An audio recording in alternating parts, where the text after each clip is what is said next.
আসসালামু আলাইকুম এভরিওয়ান, সবাই কেমন আছেন? আশা করি অনেক ভালো আছেন। আজকে এটি একটি নকশি পাকা, যেটার প্রথম ভিডিওটা আমি আগে দিয়ে দিয়েছিলাম। এটা হচ্ছে দ্বিতীয় স্টেপ। আগের ভিডিওটা দেখে তারপরে এই ভিডিওটা দেখলে অনেকটাই সহজ হয়ে যাবে। দেখুন, এখানে আমি আগেই 15টা মোট 13টি করে ঘর নেওয়া হয়েছিল। আগে সেই 13টি ঘরের উপরে আমি প্রথম কাজ করলাম। প্রথমে হচ্ছে 6টির উপরে, 1টির নিচে, আবার 6টির উপরে।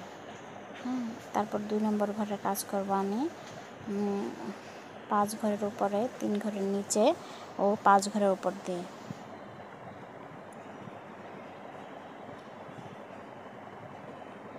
এটা হলো আমার 2 নম্বর ঘরের কাজ। 3 নম্বর ঘরের কাজ করব এবার আমি।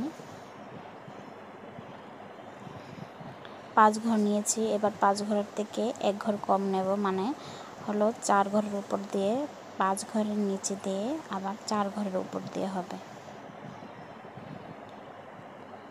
এটা হচ্ছে 3 নম্বর ঘরের কাজ। বরাবর করে সুইটা গেঁথে নিলাম।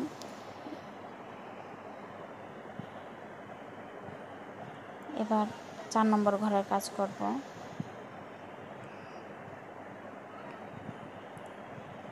নকশি পাখাটের 4 নম্বর ঘরের কাজে প্রথম হচ্ছে 3 সুতার উপরে, তারপর হচ্ছে 7 সুতার নিচে, আবার 3 সুতার উপরে।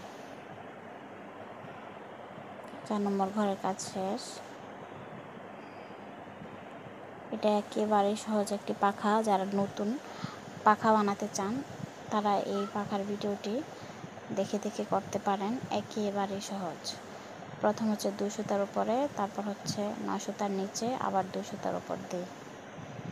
আগের প্রথম ফুলটা যেভাবে হয়েছে ঠিক এই ফুলটা ওইভাবে। এই পাখাগুলির এই সাইড থেকে যেরকম ফুল ওঠে তার অপর সাইডেও ঠিক ওই রকমই ফুল হয়। দেখুন, এবার 1 সুতার উপরে, তারপর হচ্ছে 5 সুতার নিচে, 1 সুতার উপরে, 5 সুতার নিচে ও 1 সুতার উপর দিয়ে হবে।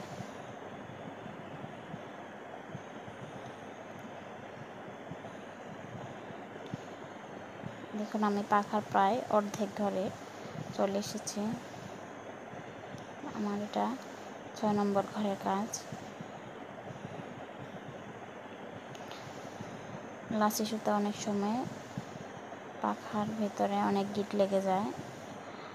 একটু ধীরে সুস্থে কাজ করবেন, নাহলে সুতা ছিঁড়ে যাওয়ার সম্ভাবনাটা থেকে যায়। এবার 7 নম্বর ঘরের কাজ করব।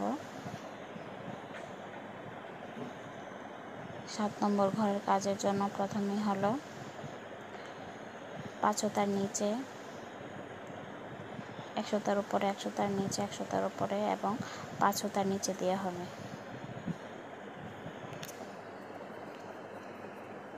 আমার সুতা পায়ে এখানেই শেষ। আমি এখানে একটা গিট দিয়ে দিই, তারপর আবার নতুন করে সুতা গেঁথে নেব। পাখাটার প্রায় অর্ধেক কাজ শেষ। দেখুন, এটা 7 নম্বর ঘর। আর 6টি ঘর হবে। 6টি ঘর ঠিক এরকমভাবেই হবে। 1 সুতার উপরে, 5 সুতার নিচে, 1 সুতার উপরে, 5 সুতার নিচে ও 1 সুতার উপর দিয়ে হবে 8 নম্বর ঘরের কাজ এটা।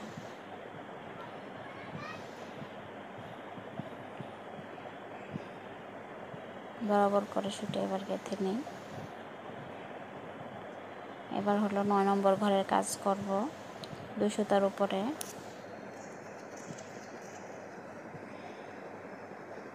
9 সুতার নিচে, আবার 2 সুতার উপর দিয়ে হবে।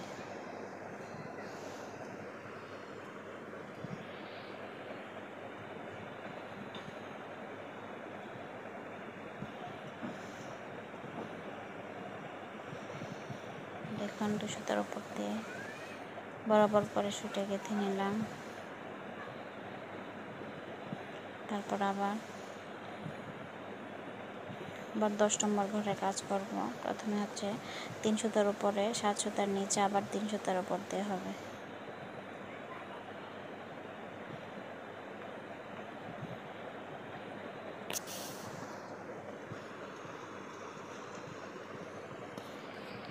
তারপর সুতাটা এভাবে একটু ছাড়িয়ে দেয়, তাহলে গিঁটটা ছেড়ে দেবে।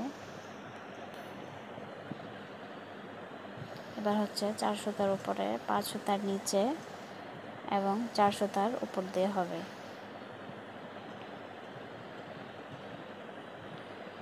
চার সুতার উপরে 5 সুতার নিচে 4 সুতার উপর দিয়ে।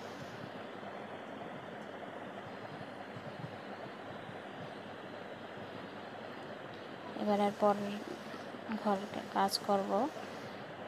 5 সুতার উপরে 3 সুতার নিচে 5 সুতার উপরে।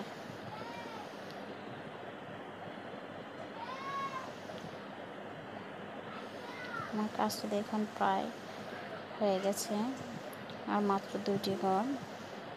11 নম্বর ঘর, এবার 12 নম্বর ঘর শেষ। এটাই হচ্ছে 13 নম্বর ঘরের কাজ।